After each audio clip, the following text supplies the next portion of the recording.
सबसे पहले के भरत। दुष्यंत शकुंतला वाले भरत तो बहुत बाद में हुए, और महाराज दशरथ के पुत्र भरत वो भी बहुत बाद में हुए। ये भरत सबसे पहले के भरत है। पुराने नाम को बदल करके रख देना कोई साधारण बात नहीं होती।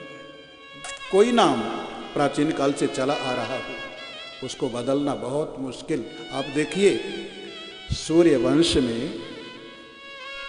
महाराज रघु हुए तो उनके नाम से सूर्य वंश का नाम रघुवंश पड़ गया। रघुवंश बड़ा प्रसिद्ध नाम। उसी रघुवंश में सूर्य वंश में अनंत कोटि ब्रह्मांड नायक परब्रह्म परमात्मा भगवान श्री राघवेंद्र सरकार अवतरित हुए। भगवान श्री राम के चरित्र का क्या कहना, अद्भुत है। लेकिन रघुवंश का नाम रघुवंश ही नहीं, रघुवंश का नाम रघुवंश ही रहा, राम वंश किसी ने नहीं कहा। इसका मतलब भगवान श्री राम की अपेक्षा महाराज रघु में ऐसी विशेषता रही होगी जो राम में नहीं थी। भगवान तक रघुवंश का नाम नहीं बदल सके। इसी प्रकार यदुवंश, पहले चंद्रवंश इसको कहते थे, महाराज यदु से यदुवंश हुआ। और साक्षात परमात्मा श्री कृष्ण चंद्र यदुवंश में अवतार लेकर के पधारे, लेकिन कृष्ण वंश कोई नहीं कहता, किसी ने कृष्ण वंश नहीं कहा। इसका मतलब महाराज यदु में ऐसी विशेषता रही होगी जो कृष्ण में भी नहीं थी। पुराने नाम को बदल देना बहुत कठिन, लेकिन समझ सकते हैं श्री भरत जी कितने तपस्वी, कितने भक्त रहे होंगे कि हमारे देश का नाम उनके नाम से भारतवर्ष पड़ गया। भरतस्तु महाभागवता। श्री भरत भगवान के परम भक्त थे, बहुत बड़े ज्ञानी थे। शासन की बागडोर को जिस समय श्री भरत जी ने अपने हाथ में संभाली, प्रजा को बहुत आनंद आया। देखिए धर्मात्मा राजा के हाथ में जब शासन की बागडोर होती है, प्रजा को निश्चिंतता रहती है, प्रजा प्रसन्न रहती है, क्योंकि धर्मात्मा राजा धर्म का आचरण करता है। बड़े लोग जैसा करते हैं छोटे उनका अनुकरण करते हैं। प्रजा भी अगर धर्मात्मा राजा धर्म का आचरण करता है तो प्रजा भी धर्मात्मा होती है और धर्म का आचरण करती है। और जहाँ धर्म का आचरण होता है वहाँ सुख संपत्ति की बाढ़ आती है। समुद्र कभी भी नदियों को निमंत्रण दे करके नहीं बुलाता, मेरे पास आओ मेरे पास आओ, लेकिन नदी दौड़ करके समुद्र से मिलती है। प्रत्येक नदी समुद्र की ओर दौड़ रही, समुद्र की ओर दौड़ रही है। किसी ने नदी से कहा तुम्हारा काम बहुत अच्छा है, तुम प्यासे को जल पिलाती हो। कोई पथिक यात्रा करते करते थक करके चकनाचूर हो गया और उससे प्यास लगी हो तो नदी प्रवाहित हो रही है, नदी के जल का पान करके वो अपनी प्यास को शांत कर लेता है। किसान को सींचने के लिए नदी जल देती है। किसी को स्नान करना है, नदी कहती आओ मुझ में स्नान करो। वस्त्र साफ करना है, नदी निमंत्रण देती है आओ मुझ में वस्त्र साफ करो। लेकिन नदी से किसी ने कहा तुम्हारा काम उल्टा है, तुम बह करके उस समुद्र की ओर जा रही हो जो जल का भंडार है, तुम्हें तो रेगिस्तान में जाना चाहिए जहां जल की जरूरत है। नदी ने कहा देखो भाई, आपको मुझसे जो सेवा लेनी है ले सकते हो। आपको प्यास लगी हो मेरे जल का पान करो, स्नान करना है मुझ में स्नान करो, खेत को सींचना है मेरे जल को ले लो, खेत को सींचो। मैं परोपकार कर रही हूँ, लेकिन मेरा लक्ष्य है समुद्र। मैं समुद्र से जब तक मिल नहीं जाऊंगी तब तक मुझे शांति नहीं। जैसे नदियां समुद्र से मिलने के लिए व्याकुल रहती हैं, बेचैन रहती हैं, इसी प्रकार धन संपत्ति धर्मात्माओं के पास जाकर के उनसे मिलने के लिए बेचैन रहती है। राजा धर्मात्मा होता है, प्रजा भी धर्मात्मा होती है, सुख संपत्ति की कमी नहीं रहती। लेकिन जब अधर्मी राजा होता है तो अधर्मी राजा अन्याय, अधर्म, अत्याचार करता है और उसके पाप का फल प्रजा को भी भोगना पड़ता है। बड़े संकट आते हैं, बड़ी बड़ी आपत्तियां आती हैं। श्री भरत ने शासन को संभाला तो प्रजा को बहुत प्रसन्नता हुई। श्री भरत जी अपनी प्रजा से बहुत स्नेह करते हैं, बहुत प्रेम करते हैं। माता पिता जैसे अपनी संतानों से, अपने बच्चों से बहुत ही स्नेह प्रेम करते हैं। माता पिता अपने बच्चों की, संतानों की एक एक रुचि का कितना ख्याल रखते हैं, कितना ध्यान रखते हैं। श्री भरत उसी प्रकार अपनी प्रजा का बहुत ध्यान रखते हैं। राजा के ऊपर हजारों लाखों व्यक्तियों की जिम्मेदारी रहती है, तो राजा का कर्तव्य है प्रजा का ध्यान रखे। भगवान श्री राम से प्रश्न किया गया, ये बताइए आपका इष्ट कौन है, आपका आराध्य कौन है? अरे भाई, हमको आपको मनुष्य शरीर मिला है, मानव जीवन अनमोल है। 84 के चक्र में भटक रहा था ये जीव, पशु पक्षी, कीड़ा मकोड़ा, गधा घोड़ा, नाली का कीड़ा, न जाने क्या क्या हम बनते रहे, कितनी हमारी दुर्दशा हो रही थी। इस जीव की दुर्दशा को देख करके भगवान ने करुणा करके, कृपा करके मानव जैसा सर्वश्रेष्ठ शरीर हमको दिया। मनुष्य शरीर को पाने का मतलब है अंतिम अवसर, अंतिम मौका भगवान ने दिया है। अगर इसको पा करके चूक गए, ये मानव जैसा अनमोल जीवन खा पी करके, विषय भोग करके, लड़ झगड़ करके अंत कर देने के लिए नहीं है। मनुष्य शरीर मिला है केवल परमात्मा को प्राप्त करने के लिए, केवल परमात्मा को प्राप्त करने के लिए मानव जीवन मिला। हमारा कोई इष्ट होना चाहिए, हमारा कोई एक आराध्य होना चाहिए। आजकल लोगों से पूछा जाए आपका इष्ट कौन है, आप किसकी पूजा करते हो, तो क्या कहेंगे? महाराज जी हम तो सबकी पूजा करते हैं, सबकी पूजा, हम सबको मानते हैं। समझ लेना ये कुछ नहीं करता है, ये किसी को नहीं मानता। संसार के कार्य करेगा 23 घंटे, स्नान करेगा 2 घंटे तक, श्रृंगार करेगा शरीर का 1 घंटे तक, और पूछा जाए कुछ पूजा पाठ करते हो तो कहेगा हाँ, भगवान को अगरबत्ती दिखा देते हैं।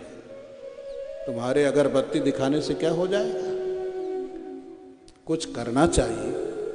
हमारा कोई एक इष्ट होना चाहिए जिसकी हम आराधना करें। एक ही साधे सब सधे, एक में सबका दर्शन करें और सब में अपने इष्ट का दर्शन करें। भगवान श्री राम से प्रश्न किया गया, आपका इष्ट कौन है, आपका आराध्य कौन है? तो भगवान श्री राघवेंद्र सरकार कहते हैं, देखो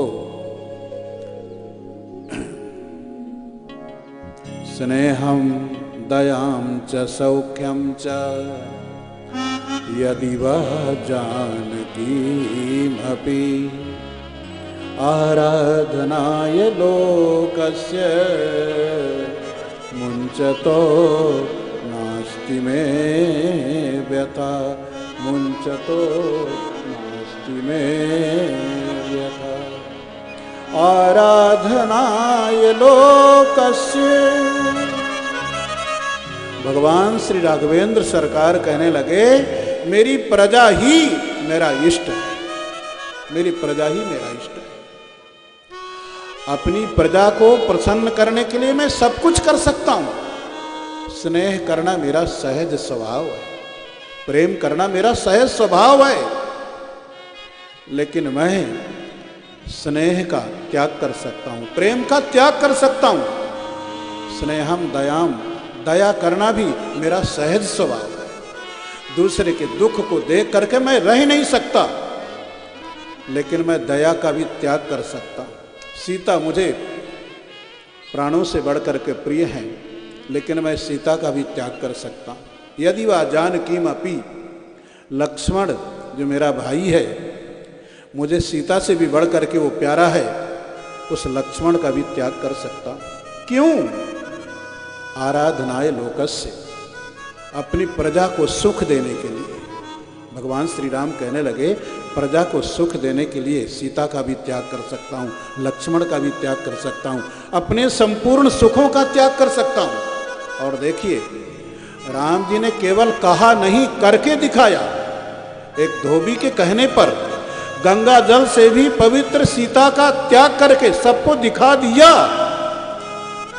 कि प्रजा के एक छोटे से छोटे व्यक्ति का राम की दृष्टि में कितना महत्व है। अंत में लक्ष्मण जी का भी त्याग कर दिया प्रजा के कारण। भगवान श्री राम कहते हैं, आराधनाय लोकस्य, मेरी प्रजा के लिए मैं सब कुछ कर सकता हूं। श्री भरत उसी प्रकार से अपनी प्रजा से बहुत ही स्नेह करते, बहुत प्रेम करते, और इनके राज्य की संपूर्ण प्रजा स्वे स्वे कर्मणि वर्तमाना, अपने अपने धर्म कर्म सत्कर्म में प्रजा तत्पर रहती है। हमारे शास्त्रों में छोटे से छोटे बड़े से बड़े जितने सत्कर्म बताए गए, श्री भरत प्रत्येक सत्कर्म का पालन करते हैं। आज के समय में छोटी सी गृहस्थी का मालिक, और अगर उससे कहा जाए, अरे भाई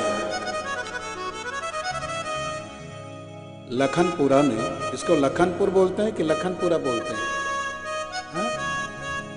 ऐसा क्यों करते हो? लखनपुर का नाम बिगाड़ करके लखनपुरा, ऐसी कौन सी गलती कर दिया कि आप लखनपुरा कहने लगे? शुद्ध है लखनपुर। ठीक है, प्यार में आप कहते होंगे लखनपुरा, यहाँ ये तो ब्रज है,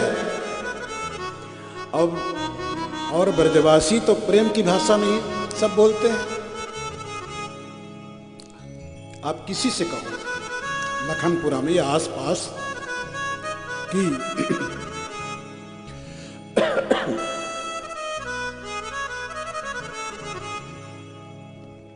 लखनपुरा में भदौरिया परिवार के द्वारा बहुत सुंदर भागवत कथा का आयोजन हो रहा है। आपको चलना चाहिए, भगवान की कथा सुननी चाहिए। वो क्या कहेगा, अरे भाई हमारी सिर पर बहुत बड़ी जिम्मेदारी है, बहुत बड़ा बोझ है, हमारे पास बिल्कुल समय नहीं है। कोई तो कह देते हैं हमको तो मरने की भी फुर्सत नहीं है, लेकिन भाई मरने के लिए तो समय निकालना ही पड़ेगा। संपूर्ण पृथ्वी के सम्राट हैं श्री भरत, पूरे पृथ्वी की जिम्मेदारी है। पहले भारतवर्ष इतना नहीं था, ये जितने राष्ट्र बन गए सब भारतवर्ष ही अलग अलग, भारतवर्ष से अलग अलग हो गई। संपूर्ण पृथ्वी भारतवर्ष के अंतर्गत थी, संपूर्ण पृथ्वी।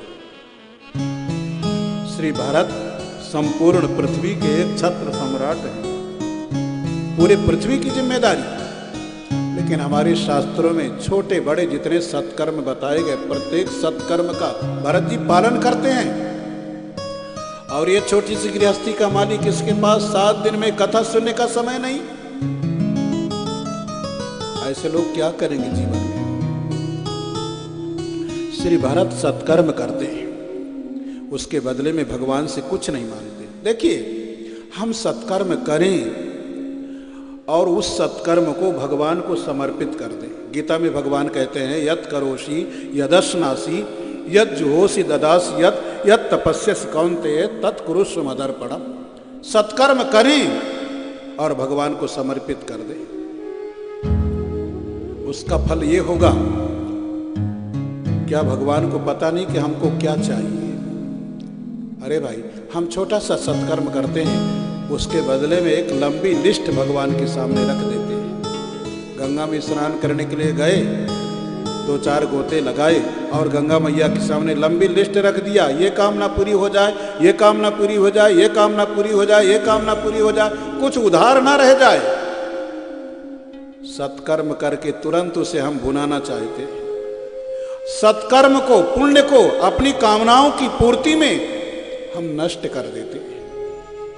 सत्कर्म करें, उसके बदले में कुछ न मांगे, उस सत्कर्म को भगवान को समर्पित कर दो, तो उसका फल ये होगा, भगवान आपकी सारी कामनाएं पूरी करेंगे। क्या भगवान को पता नहीं आपको क्या चाहिए? कोई पुत्र संपत्ति कमा करके लाए, अपने पिता को समर्पित कर दे पूरी की पूरी, जितना कमाया है उसने, तो पिता प्रसन्न होगा। और पिता क्या करेगा?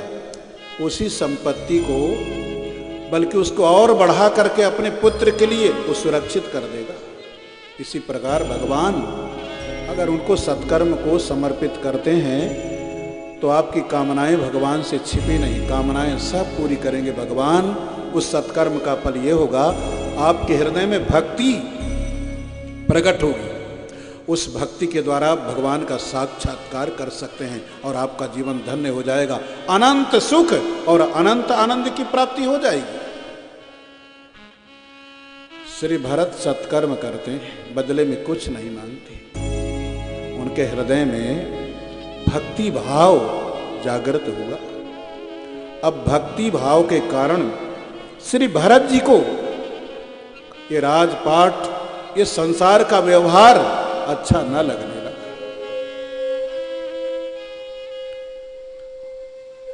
श्री भरत जी ने अपने पुत्रों में उस राज्य का बंटवारा कर दिया और स्वयं निकल पड़े वन की ओर। पहले का नियम था, बड़े बड़े सम्राट चौथापन आता था तो पुत्रों में राज्य का समर्पण करके वन की ओर प्रस्थान कर जाते थे भगवान की आराधना करने के लिए। मंदोदरी ने रावण को कितना समझाया, कितना समझाया।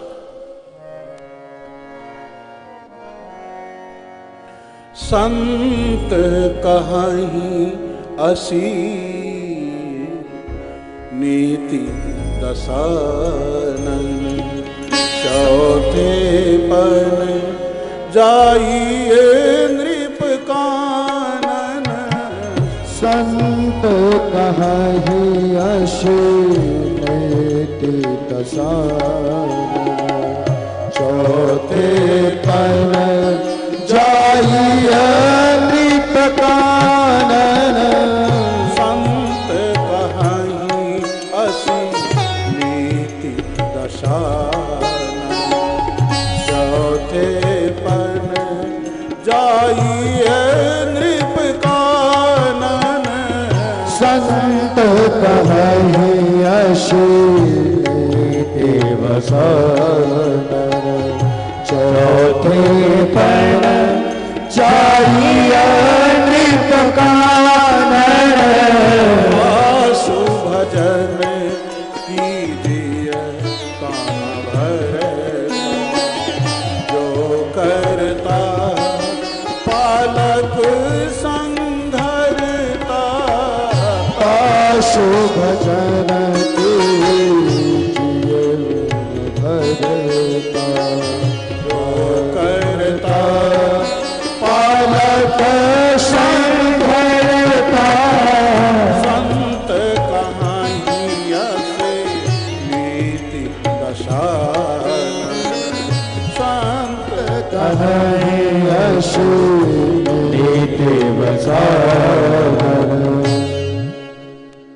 मंदोदरी ने रावण को बहुत समझाया।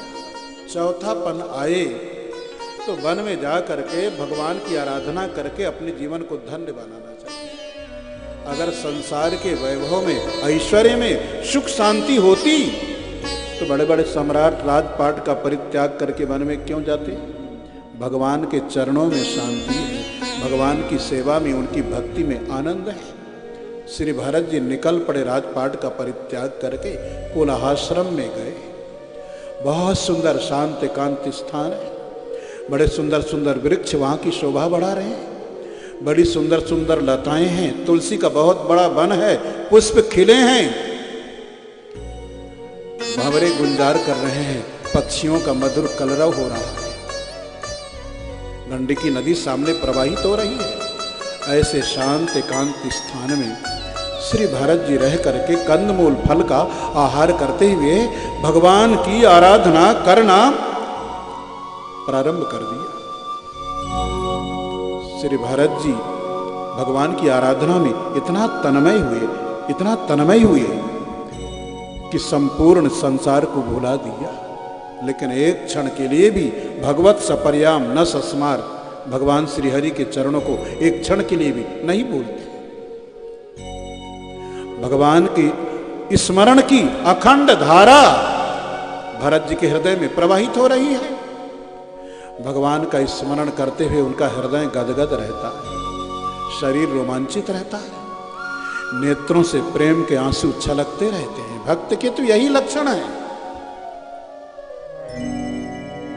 माम गुण गावत पुलक शरीरा, गद गद गिरा नयन बहिनी।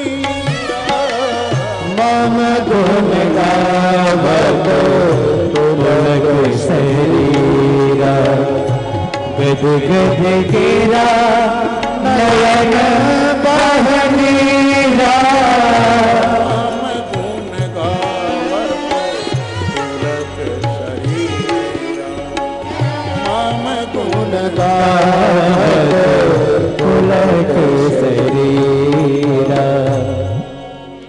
भगवान के स्मरण में श्री भरत जी इतना तन्मय रहते थे, उन्हें संसार की बिल्कुल सुधि नहीं। एक दिन की घटना, श्री भरत जी ने गंडकी नदी में स्नान किया। नदी के तट पर बैठ कर के मंत्र का जप करने लगे। इतने में क्या हुआ, एक हरिणी प्यास से व्याकुल होकर के गंडकी नदी में आकर के पानी पीना चाहा। जैसे ही हरिणी ने जल का पान करना चाहा, वैसे ही पीछे की तरफ सिंह ने बड़े जोरों की गर्जना कर दिया। हरिणी वैसे ही डरपोक होती है। सिंह की गर्जना को सुन करके हरिणी बेचारी पानी पीना तो भूल गई, भय के कारण कांपने लगी। सोचने लगी कैसे अपने प्राणों की रक्षा करूं, पीछे लौट नहीं सकती क्योंकि पीछे से सिंह की गर्जना की ध्वनि आ रही थी और सामने गंडकी नदी प्रवाहित हो रही है। भयभीत हरिणी अपने प्राणों की रक्षा करने के लिए उसने गंडकी नदी को पार करने के लिए छलांग लगा दिया, लेकिन नदी को पार न कर सकी, बीच नदी में गिर पड़ी। उसका पेट फट गया, पेट में बच्चा था, वो बच्चा पेट से निकल करके गंडकी नदी में बहने लगा और बेचारी हरिणी वहीं पर समाप्त हो गई, मर गई। श्री भरत जी ने जिस समय अपने नेत्रों के सामने इस करुण दृश्य को देखा, उनके हृदय में दया उमड़ पड़ी। संत के स्वभाव में ही दया होती है। गोस्वामी जी तो कहते हैं, संत हृदय नव नीत समान, कहे वो कवि न पर कहाई न जाना। संत हृदय